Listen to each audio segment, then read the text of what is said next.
Nay, nakita kita parang dami mong dala. Ano po ba ito? Nangangalakal. Nangangalakal ako doon. Nangangalakal ka po. Ito po ba ay ano? Basura? Basura to, tapos sa kukahan ko ng basura. Ay, Nagawa ako ng kalakal sa kanton. Ilang taon ka na, Nay? Ha? Ilang taon ka na? 25. Ha? 75. 75 ka na? Oo. Uy, lakas pa ni Nanay ah. 76 ako sa January. So, yan po, nakita po namin si Nanay dito sa daan. Sabi ko, ito yung mga target kung ano, gustong tulungan kasi yung mga katulad ni Nanay, dapat hindi na po nandito sa lansangan eh. Dapat nagpapahinga na to po yung ganito. Bakit ba, Nay, parang kailangan mo pang magtrabaho sa ganyang edad mo? Wala siyang makatulog sa akin. Ako lang, dahil anak ko ang lumpo. Lumpo ang anak mo ba? Dahil lang kami. Dahil lang sa bahay ang lumpo ko. Ako lang ang anak buhay. Ay, napakalakas mo po ng ganyang edad, 75. Ha? Napakalakas mo po yung ganyang edad, 75. Ano ko trabaho, ganyan ang trabaho ko. Ito na po yung trabaho. Napunta ko sa bahay, malula ako. Kasi parang mainam ko lang kape. Kung ako inom kape, hindi ko malakas ang katawan ko. So kailangan may kape ka lagi? Oo, nagkakape ako, ahagapan ang kape ko. Kung hindi ko kape, hindi ako trabaho, galuya ang katawan ko. Ay. So dito po kami sa Taytay na po ito na. Sa Taytay na po ito? Taytay po ito. So hanggang saan po yung yung nilalakad mo para makapagkakuha ka ng mga ganyan? Nilalakad ko? Opo.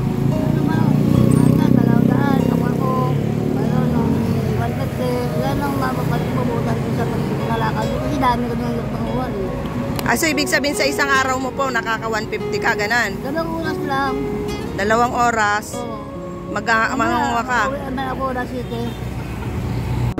So ibig sabihin na sa isang 2 oras na karami ka naman? Oo. Paano yung ano ba yung kinukuha mong mga ganito, kinukuha ko. Kasi sibak to eh. Mga bote ng mineral. Tubig. Ang nakuha ko.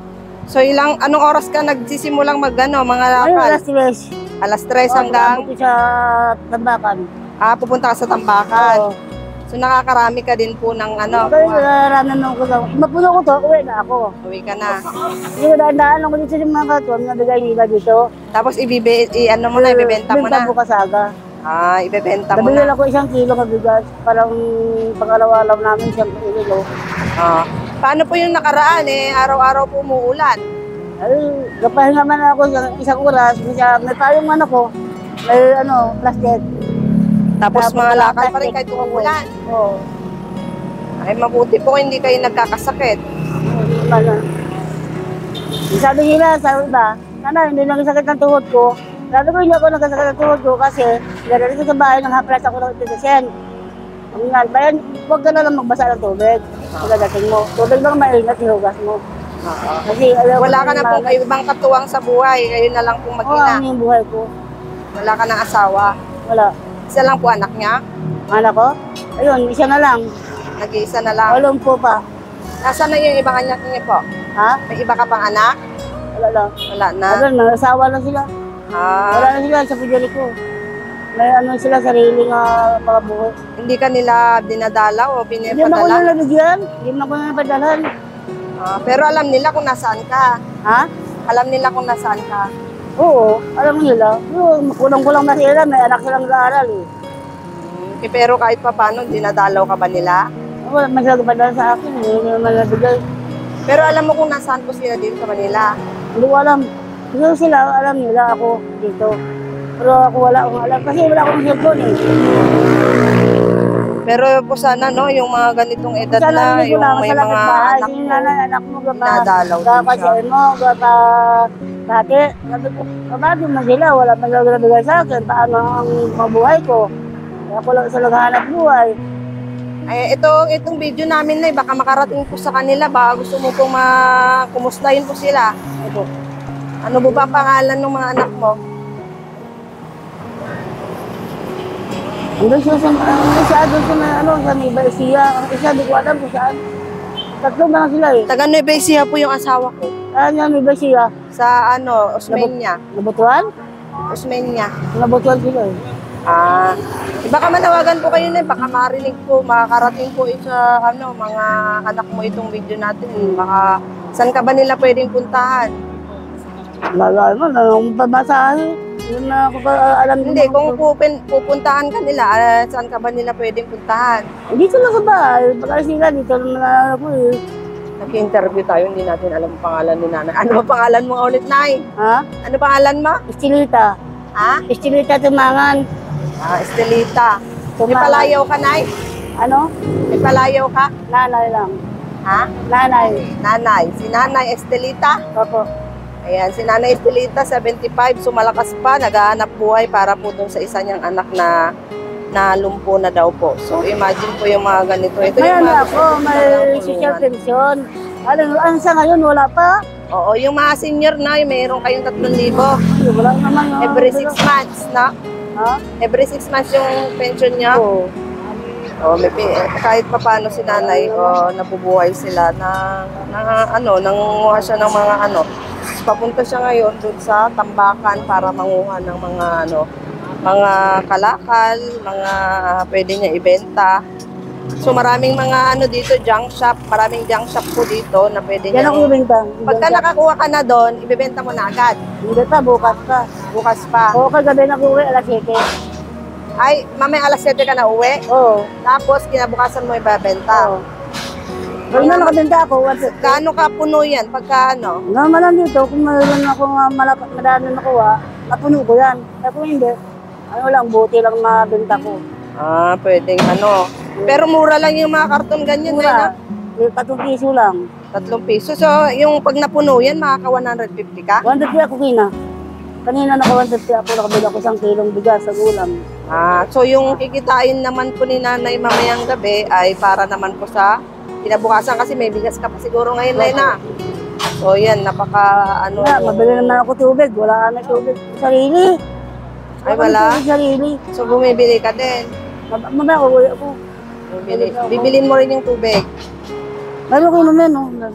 Saan ka ba yun dito na? Saan ba ang bahay mo? Baksi Benten. Ha? Baksi Benten. Pag dinalaw ka namin minsan dito, saan ka ba namin pwede puntahan? Pwede ang puntahan? Oo.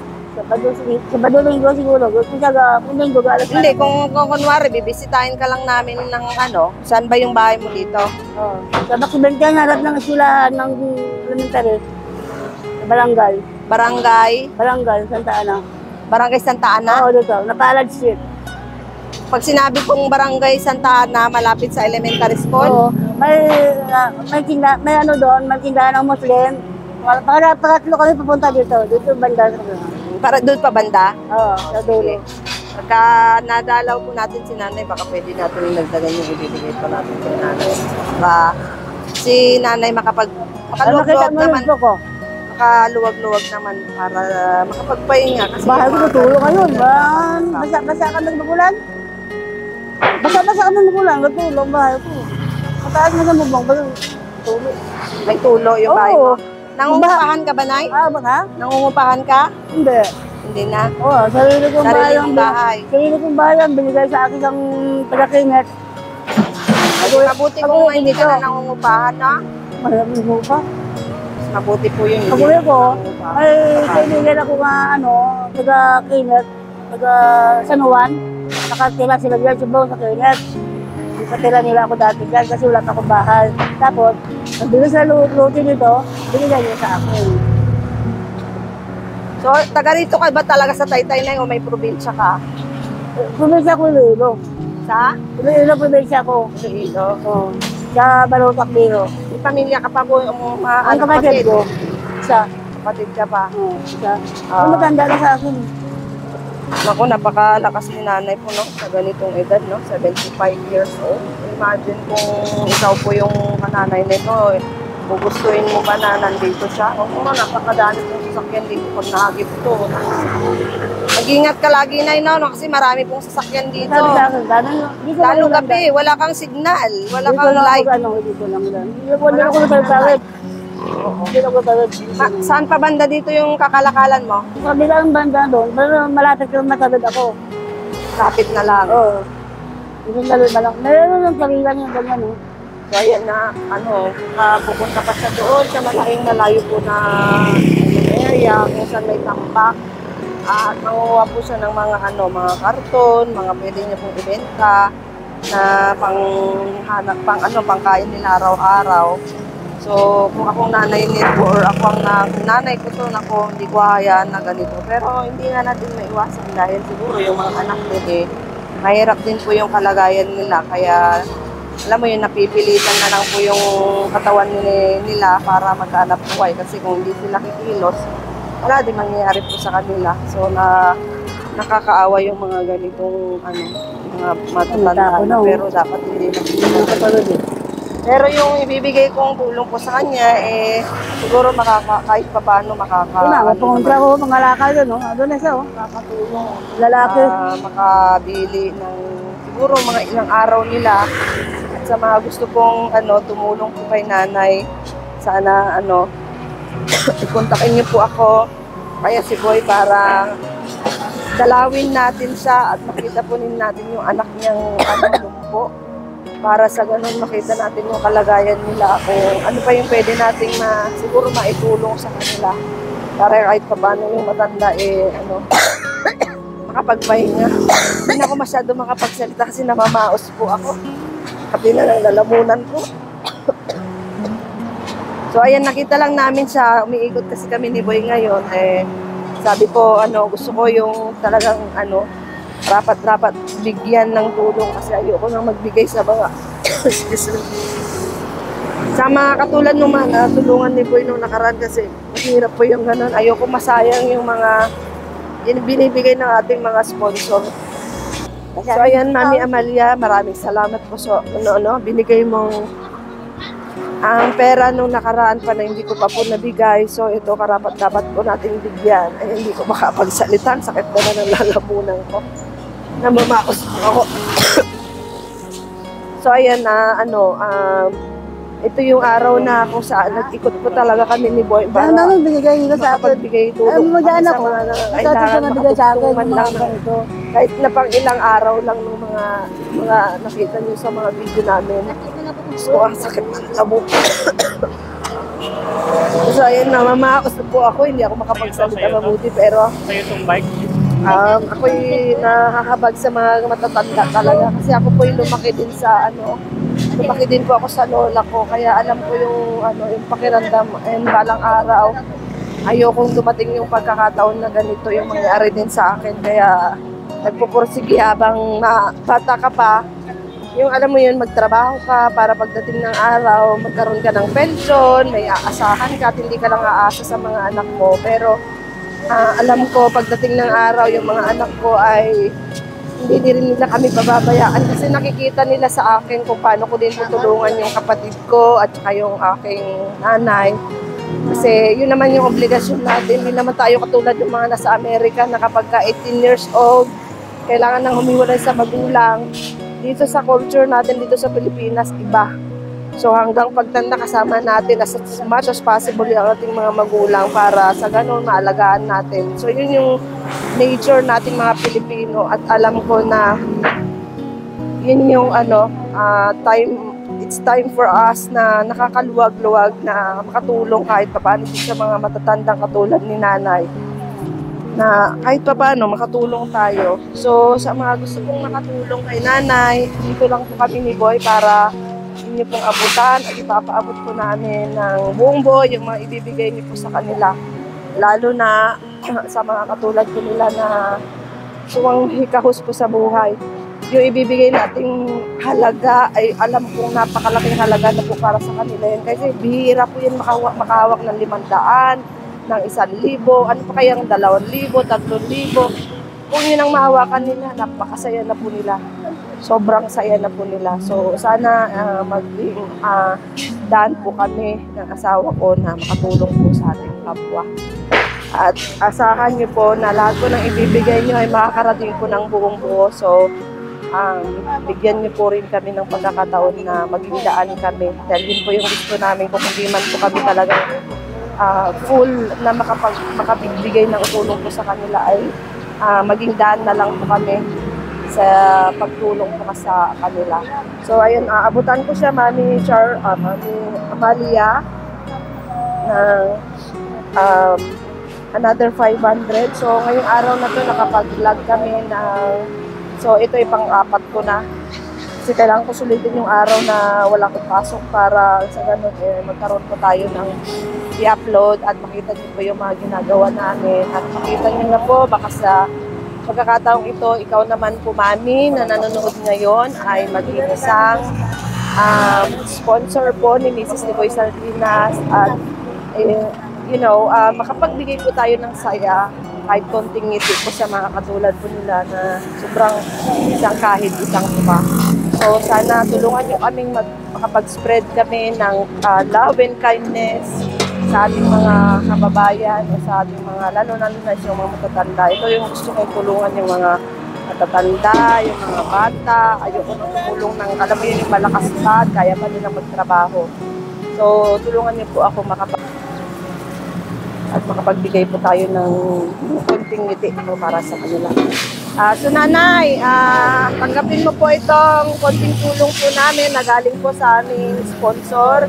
So pagka may pagkakataon pa po na balikan ka namin at may nagbigay po ng tulong sa iyo, pupuntahan ka namin, itatanong ka namin dito na kukunin ko yung address mo mamaya para pagka may mga gusto pang tumulong sa iyo, bibigyan ka namin ulit o dadalawin ka namin. Sige. So maraming salamat din ay mag-ingat ka lagi mag-ingat kasi marami pong sasakyan dito sa Taytay, highway po itong malaking highway, tapos magbabike lang siya, baka mahagis siya o napakalaking disgrasya nangyari dito. Nako, kawawa naman yung anak niyang lumpo na nagtitira pa sa bahay niya. Hindi ko alam kung ano istorya din niya sa mga anak niya. So, huwag na natin alamin kung ang importante. Nandito tayo para tumulong po sa kanila. So, maraming salamat po sa lahat po ng manunood po ng aking video at sa lahat po na magpapaabot ng tulong kay Nanay at sa lahat po ng mga nabibideo ko. Pwede niyo po kaming kontakin mag-asawa o kaya sabuhin na lang directly. Kami mag-isa naman po kung sino yung mga nagbibigay ng tulong. At kung bago ka pa sa aking channel, huwag mo kalimutang mag-subscribe, i-like at i-share ang aking video sa pamamagitan mo rin na nanonood ngayon at aking mga viewers sa mga pagkakataong ito ay makapag-spread ka rin ng love and kindness sa pamamagitan ng pag-like, pag-share ng video ito. Sa lahat ng gustong tumulong, nandito lang po kami at inaasahan nyo po at aasahan nyo po na kung ano man po yung ibibigay nyo ay buong makakarating sa kanila. At may kumakalabit na bata sa akin. Bakit mo ako kinakalabit? Anong kasalanan ko sa'yo? Kala? Bakit mo ako kinakalabit? Ha? Ba't mo ako kinakalabit? Bibigyan kita ng dos? Dos lang gusto mo. 2 piso lang? O, diba? 2 piso lang gusto niya. So, dahil 2 piso ang gusto niya, bigyan natin siya ng bigyan natin din ng makaluwag-luwag dito yung batang ko. Bigyan natin pareha. Bakit ba nandito ka sa kalsada? Ang dami-daming wait lang. Sabi mo 2 piso.